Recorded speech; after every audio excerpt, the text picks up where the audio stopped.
ఇప్పుడు మనం మొహినాబాద్ పెదమంగళారం కొత్తగా ఎన్నికైన కౌన్సిలర్ గారిని కలవడానికి వచ్చినాము. కాంగ్రెస్ గా మన జనరల్ మహిళ అయిన లేడీస్కి వచ్చింది, వాళ్ళ హస్బెండ్ అనమాట. నమస్కారం కౌన్సిలర్ గారు, చెప్పండి కౌన్సిలర్ గారు. మాది పెద్దమంగళారం ఓకే గ్రామంలో నేను ఇంతకు ముందు సర్పంచ్ గా ఎన్నికై ఎన్నో అభివృద్ధి కార్యక్రమాలు చేపట్టి మా మొయినాబాద్ మండలంలోని ఆదర్శ గ్రామంగా తీర్చిదిద్దినటువంటి ఘనత మా పెద్దమంగళారం గ్రామానికి ఉంది. అదే గ్రామంలో మా గ్రామం నుంచి ముఖ్యమంత్రిగా ఎన్నికైనటువంటి మరి చెన్నారెడ్డి గారు పుట్టిన విలేజ్ మాది. అదే విధంగా ప్రతాప్ లింగం గౌడ్ గారు ఎమ్మెల్యేగా గెలిచినటువంటి గ్రామం మాది. రాజకీయ చైతన్యం ఉన్నటువంటి ఊరు మాది. ఆ గ్రామంలో నన్ను సర్పంచ్ గా ఎన్నుకోవడం మహా గొప్పగా నాకు ఎంతో గౌరవంగా నేను భావిస్తా ఉన్నాను. అదే విధంగా ఇప్పుడు అదే గౌరవాన్ని మా మా భార్య అయినటువంటి చేకూరి అరుణ గారిని మరియు ఇప్పుడు అత్యధిక మెజార్టీతో మా గ్రామంలోని అత్యధిక మెజార్టీతో గెలిపించిన మా ప్రజలందరికీ కూడా పేరు పేరున హృదయపూర్వక ధన్యవాదాలు తెలుపుకుంటా ఉన్నాం. కాబట్టి వారు చేయించినటువంటి వారి నమ్మకాన్ని వమ్ము చేయకుండా మా మొయినాబాద్ మండలంలోనే మా పెద్దమంగళారం గ్రామంలో 18th వార్డుని అత్యధికంగా నిధులు తీసుకొచ్చేసి చాలా డెవలప్మెంట్ చేసి మా గ్రామాన్ని కూడా ఆ గ్రామంలో 18th వార్డును చాలా ఉత్తమంగా తీర్చిదిద్దామనేటటువంటి నమ్మకంతో మాకు ఓట్లు అత్యధికంగా చేశారు. కాబట్టి అదే విధంగా మేము నమ్మకాన్ని వమ్ము చేయకుండా అత్యధిక మెజార్టీతో అయితే ఏ విధంగా అయితే గెలిపించారో అదే విధంగా మెజార్టీతో అదే విధంగా మేము అభివృద్ధి పథంలో నడిపిస్తామని చెప్పేసి సభాముఖంగా ప్రజలకు తెలియజేస్తా ఉన్నాం. సార్ మీ పేరు చెప్పలేదు ఇంతకీ? నా పేరు చేకూరి రామకృష్ణ గౌడ్, అరుణ చేకూరి రామకృష్ణ గౌడ్. రామకృష్ణ గౌడ్ గారు, మీరు ఎన్నోసార్లు సర్పంచ్ అయినారు? అంటే ఎన్నిసార్లు మీరు అంటే అంతకుముందు వార్డు మెంబర్ గా చేశారా లేకపోతే డైరెక్ట్ సర్పంచ్? నేను మొట్టమొదలు ఎంప్లాయ్, గవర్నమెంట్ ఎంప్లాయీగా చేసిన. ఎంప్లాయ్ ఆర్టీసీలో గవర్నమెంట్ ఎంప్లాయీగా చేశాను. ఆ తర్వాత రిజైన్ చేసేసి నేను రాజకీయాల్లో స్థిరపడిపోయి ఇక్కడ రాజకీయాన్ని టోటల్ 24 hours నేను రాజకీయంగానే ఎప్పుడు పిలిచిన ఈ పేదోడు పిలిచిన 1 గంట రాత్రికి పిలిచిన నేను వాళ్ళకి చేదోడు వాదోడుగా ఉండి వాళ్ళ పనులను నిర్విరామంగా చక్కగా వాళ్ళకు చేయూతను అందించి వాళ్ళకు అభివృద్ధి పదంలో నడవడానికి నేను ముందుంటా అని చెప్పేసి తెలియజేస్తాను. మీరు ఇప్పుడు ఎన్నిసార్లు సర్పంచ్ గా ఎన్నికైనారు? వన్ టైం తర్వాత ఎంత గ్యాప్ వచ్చింది మళ్ళీ మీ అంటే మేడం ఈ కౌన్సిలర్ గా రావడానికి? కౌన్సిలర్ గా గెలిచారు కదా, సో అప్పటికి ఇప్పటికి గ్యాప్ ఎంత? 13 years గ్యాప్. మళ్ళీ 13 years మీరు రాజకీయాల్లో ఉన్నారు. జాబ్ వెళ్ళలేదు, జాబ్ చేయలేదు, సెకండ్ వచ్చేసి బిజినెస్ చేయలేదు, ఓన్లీ రాజకీయం. ఈ కాంగ్రెస్ పార్టీని నమ్ముకున్నారు, మొత్తం కాంగ్రెస్ పార్టీని. మీరు ఇప్పుడు ఇంకోటి నాకు చెప్పినారు ఏమంటగినా, నేను నిధులు తెచ్చి నేను చేస్తాను అంటున్నారు. అంటే నిధులు అంటే అది చాలా లేట్ అవుతుంది. నిధులు పెట్టుకుంటే మనము ఎట్లానంటే గవర్నమెంట్ అంటే చాలా లేట్ వస్తుంది, అది లేట్ ప్రాసెస్ అనమాట. ఫస్ట్ మనం పనులు చేసిన తర్వాత ఆ బిల్లు పెట్టుకుంటే ఆ బిల్లు వస్తుంది అనమాట. సో మీరు ఏమంటున్నారంటే నేను బిల్లు వచ్చిన తర్వాత చేస్తానంటున్నారు, అది ఎంతవరకు సమంజసం? అంటే మీరు నేను పని చేసేస్తాను, చేసిన తర్వాత నేను బిల్ పెట్టుకుంటే ఎప్పుడైనా వస్తుంది, అర్జీ పెట్టుకుంటే అట్లా పెట్టుకోవాలి కదా, మీరు అట్లా ఎందుకు అంటున్నారు? నాకు నేను ప్రమాణ స్వీకారం చేసిన రోజు నుంచే నా గ్రామంలో అభివృద్ధి పనులు మొదలైనాయి. చేవెళ్ళ కాన్స్టిట్యున్సీలో మొట్టమొదటి వార్డు 18th వార్డు పనులు చక్కదిద్దింది. 18th వార్డులో మురుగునీటి సమస్య, మంచినీటి సమస్య, లైటింగ్ సమస్య, అవన్నిటిని ఇప్పటి వరకు ఏ డబ్బులు ఎవరిని కూడా అడగకుండానే చేయించి డబ్బులు చేసుకొని సొంతంగా మేము వాళ్ళకు అభివృద్ధి పనులు చేయించడంలో ముందున్నామని చెప్పేసి మీకు తెలియజేస్తా ఉన్నాం. మీరు ఈ పనులని గెలవక ముందు చేస్తారా, గెలిచిన తర్వాత? అక్కడ ప్రమాణ స్వీకారం అయిన వెంటనే నెక్స్ట్ డే అంటే 16th 17th మీరు పనులు స్టార్ట్ చేస్తారు. ఓకే, 17th ఉదయం నుంచే నేను NCH పనులు పిలిపించేసి మురికి నీటిలో ఉన్నట్టు అండర్ గ్రౌండ్ డ్రైనేజీలు అన్ని స్టక్అప్ అయి ఉన్నాయి. అది గత 2-3 సంవత్సరాలుగా మొత్తం క్లీన్ అయిపోయింది. మొత్తం క్లియర్ విత్ వీడియోస్ సహా ఉన్నాయి. జనాలంతా చూస్తా ఉన్నారు. అంటే నీటి సమస్య అంటున్నారు, మీకు భగీరథ లేదా? మీకు భగీరథ ఉంది, కానీ సరిపోవడం లేదు, అప్పుడప్పుడు రావడం లేదు. కాబట్టి దానికి బదులుగా మేము మినీ ట్యాంకులు ఏర్పాటు చేసాం. అక్కడ మినీ ట్యాంకులతో పాటు మినీ మోటార్స్ ప్రొవైడ్ చేసేసి వాళ్ళకు ట్యాంకుల ద్వారా ట్యాంకులు నింపేసి వాళ్ళకు నేను సర్పంచ్ గా ఉన్నప్పుడు కట్టినటువంటి ట్యాంకులు అవి, ఆ మినీ ట్యాంకులు. అప్పటి సర్పంచ్ అంటే 15 years. అవును, అప్పటి నుంచి వాడకలు లేవు. ఇప్పుడు వాటిని మళ్ళీ కొత్త మోటార్లు బిగించి సొంత నిధులతో కొత్త మోటార్లు బిగించి వాటికి పునరుద్ధరింపజేసినాం. ఇప్పుడు 3 days లోనే, ఈవెన్ 3 days, చాలా గ్రేట్. 3 days.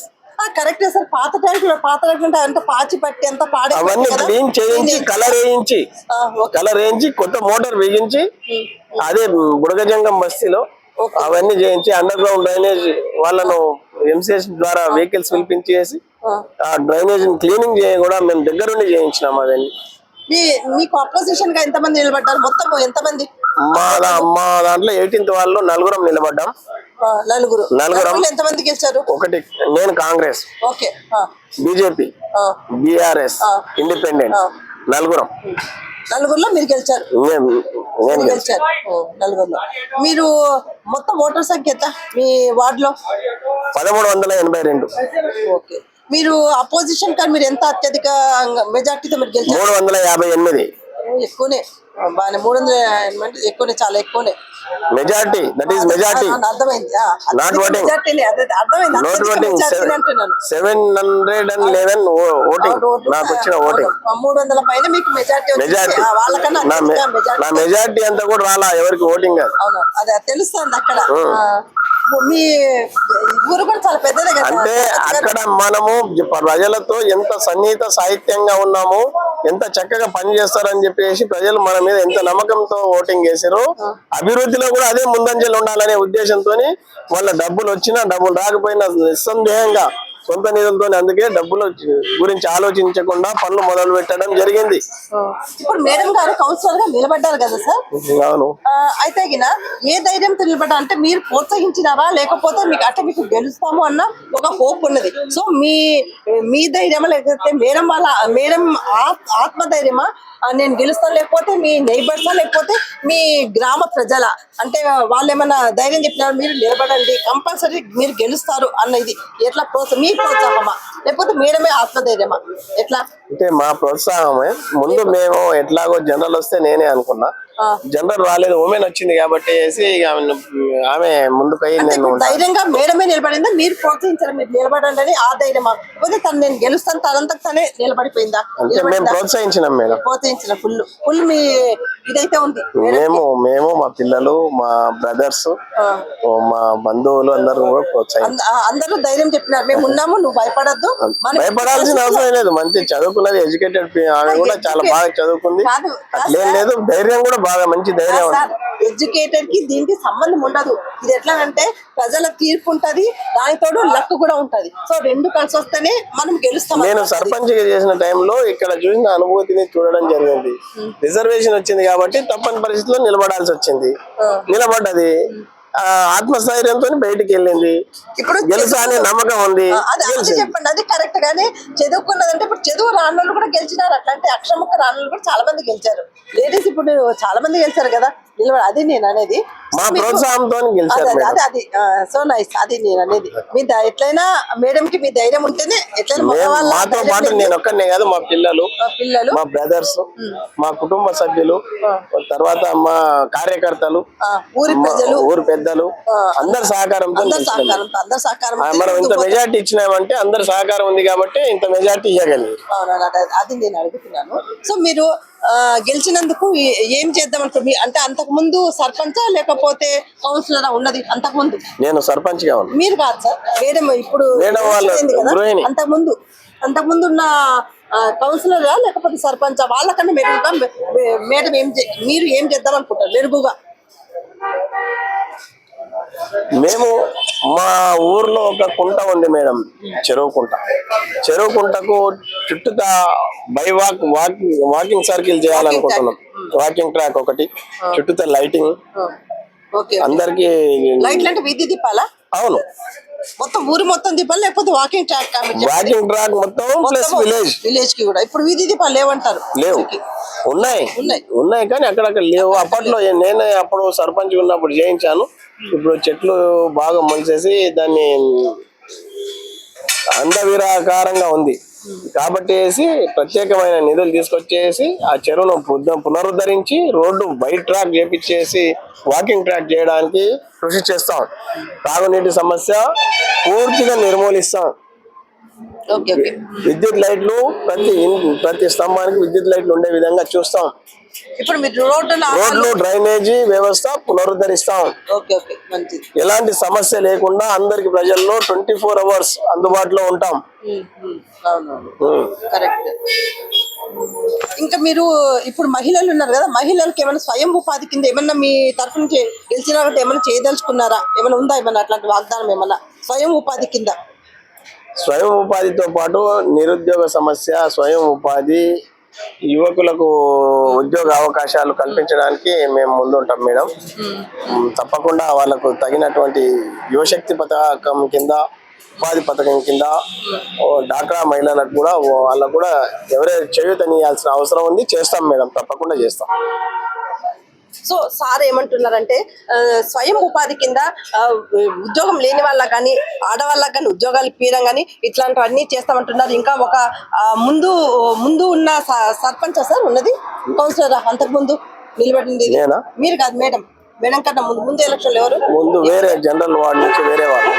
అంటే అంతకు ముందు కన్నా మెరుగుగా ఏం చేస్తారంటే ఇప్పుడు వాకింగ్ ట్రాక్ మెరుగుగానే కాదు, మండలంలోనే ఆదర్శ గ్రామంగా తీర్చిదిద్దుతాం మా వార్డుని. మండలంలో నేను చెప్పేది మండలం ఊరు గురించి కాదు. మాకు మండలంలో మెజార్టీ ఇచ్చారు కాబట్టి మండలంలోనే అత్యధిక నిధులు తీసుకొచ్చేసి పోరాడి తీసుకొస్తాను. నేను ఊరికే కాదు, ఊరికే చెప్పాను, ఖచ్చితంగా తీసుకొచ్చేసి గ్రామంలో 18th వార్డుని ముఖ్యంగా ఆదర్శ వార్డుగా తీర్చిదిద్దుతా. విన్నారు కదా సారు, మొత్తం దీంట్లో ఈ మండలంలోనే నంబర్ 1 గా నిలబడే గ్రామంగా వాళ్ళు తీర్చిదిద్దుతానని గట్టి బల్ల గుద్ది మరి చెప్తున్నారు. ఇంకొకటి సార్ ఏమంటారంటే ఏ టైంలో ఏ అర్ధరాత్రి కానీ ఎవరు కానీ తలుపు కొట్టి నాకు ఇది ప్రాబ్లం ఉందంటే ఏ టైం అని సార్ లేచి అది తన సమస్యగా నేనున్నాను అని చెప్పి పనులు చేస్తానని. ఇంకొకటి ఏమంటే ముఖ్యమైన విషయం అంటే పెద్ద మంగళారం అన్నది మరి చిన్నారెడ్డి పుట్టిన జన్మస్థలం అన్నమాట. సో అది ఆ ఊరిని నంబర్ 1 లాగా ఇప్పుడు కాంగ్రెస్ ప్రభుత్వమే వచ్చింది కాబట్టి ఆ ఊరిని నంబర్ 1 గా తీర్చిదిద్దుతాను. మండలంలోనే ఒకటో నంబర్ గా నేను తీర్చిదిద్దుతానని సార్ అంటున్నారు. ఇంకోటి మహిళలకు ఉపాధి కానీ నిరుద్యోగులకి ఏదైనా ఉద్యోగాలు కానీ పెన్షన్లు కానీ రానోళ్ళకి పెన్షన్ రానోళ్ళు కానీ ఇల్లు రానోళ్ళకి కానీ అర్జీ పెట్టుకుంటే కూడా వచ్చేటట్టుగా తన వంతు కృషిగా కౌన్సిలర్ గారు చేస్తానని హామీ ఇస్తున్నారు. సెకండ్ వచ్చేసి వీధి దీపాలు కానీ లేకపోతే రోడ్ల సమస్యలు కానీ లేకపోతే ఏదైనా నాళాలు కానీ ఏ ప్రాబ్లం ఉన్నా కూడా సారు తన సొంత సమస్యగా తను వచ్చేసి 10 మందిలో నా పని అన్నట్టుగా తను ఉండి 10 మందిలో తను కూడా నేను ఒక్కడై నిలిచి తను పని చేస్తానన్నమాట. సో ఇంత మంచి కౌన్సిలర్ మనకు ఆ ఊరికి దొరికినందుకు చాలా అభినందిస్తున్నాను నేను. ఆ ఊరి ప్రజలు కూడా చాలా థ్యాంక్స్ చెప్పుకోవాలా. ఎందుకంటే ఇన్ని రోజులైంది ఉద్యోగం కూడా చేయకుండా దేశ సేవ కోసం అనేసి కాంగ్రెస్ పార్టీలోనే ఉంటూ ఇంతవరకు మారలేక సార్ కాంగ్రెస్ పార్టీ అప్పటి నుంచి ఇంతవరకు కాంగ్రెస్ పార్టీలోనే ఉండి సేవ చేస్తూ నిర్విరామంగా కష్టపడి ఒక గోల్ పెట్టుకొని ఆ గోల్ ని రీచ్ అయ్యారు. అంటే గెలిచి చూపించారట. అది కూడా అత్యధిక మెజార్టీతో గెలిచినందుకు ఆయన తన రుణము తన ఊరు అయినందుకు తన రుణం తీర్చుకుందాం అనుకుంటున్నారు. సో మాకు మీ అమూల్యమైన టైం మాకు ఇచ్చినందుకు చాలా చాలా ధన్యవాదం కౌన్సిలర్ గారు. చాలా సంతోషము.